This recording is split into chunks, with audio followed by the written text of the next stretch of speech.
Lake Natron, the lake that petrifies all that swim in it. Lake Natron is an alkaline saltwater lake found in Tanzania. It is found more specifically, in the Ngorongoro district of the Arusha region in Tanzania. Another identifier for it is that it is situated in the Gregory Rift, which is itself part of the eastern arm of the East African Rift caused by tectonic plate movement. Lake Natron has been recognized as a site wetland of international significance. However, it did not come onto the international scene until photographer Nick Brandt recorded it for his book on the disappearing wildlife of East Africa. He discovered the lake as a serene place but noticed that all of the creatures surrounding the water were petrified. They had turned to stone. It sounds like something out of an ancient Greek epic, but this place truly exists and does actually turn the wildlife around it to stone. Brandt recorded these in his photos, but it still does not answer why? Here is an explanation. Lake Natron. The lake itself is fed mostly by the Uaso-Ngiro River. This river rises in central Kenya, and because of this, the water is filled with minerals and is surrounded by hot springs. The lake is less than 3 meters, 10 feet, deep and has a varying width depending on the water level. It is not a small lake either, being around 14 miles wide and 35 miles long, 23 kilometers by 56 kilometers. The area gets seasonal but irregular rainfall between December and May, with temperatures rising to above 40 degrees Celsius, 104 degrees Fahrenheit. Due to the temperatures getting so high and the lack of rainfall, there are high levels of evaporation. This leaves behind natron and trona, chemically sodium carbonate decahydrate and sodium sesquicarbonate dihydrate respectively. The pH of the lake thus rises to that greater of 12, similar to that of alkaline bleach or caustic lye. To put this into perspective, the scale only goes from 0, acidic, to 14, alkaline, with both extremes being highly hazardous. It can burn the skin and eyes of animals that are not acclimatized to it. Despite the high alkaline levels of the lake, there are still some naturally occurring flora. Salt-loving microorganisms can thrive in areas like these, forming a blue-green algae which add to the mysticism of the lake. Depending on the levels of alkaline, this can also produce a red pigment that matches the color of the open water. There is often a crust of salt on the water that is colored pink and red.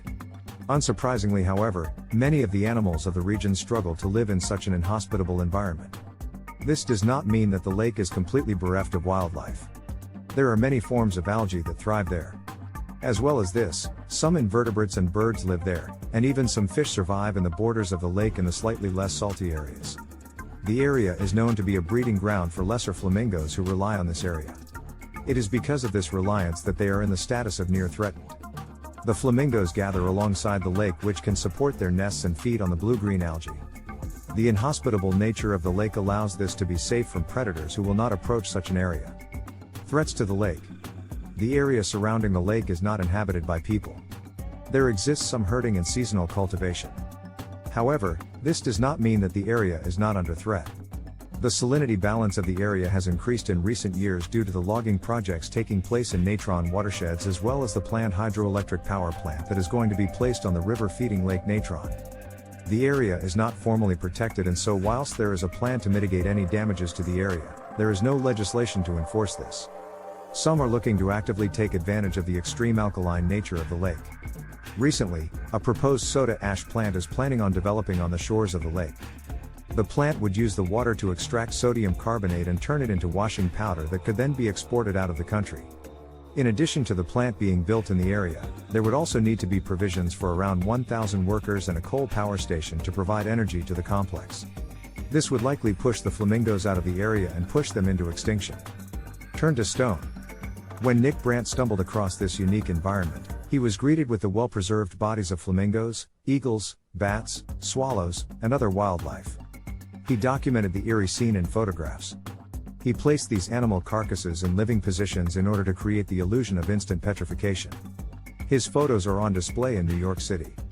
The animals that are unfortunate enough to fall into the lake die very quickly but are effectively pickled by the alkaline levels of the lake. The salt preserves them. It is not unusual for migrating birds, unaccustomed to the lake's environment, to crash into the surface of the water. It has been theorized that the water is so chemically dense that the water looks glassy to birds. They believe they are flying toward a heated air space, but instead, they are flying to a watery and painful death. If this has not put you off the idea, or if you are morbidly interested in the animals and how they are left by the lakeside, then you can still visit the area. There are several campgrounds near the lake. They are used for climbing the Oidonya Lengai, the Maasai mountain of God nearby. The lake attracts lots of tourists and has a huge potential for ecotourism.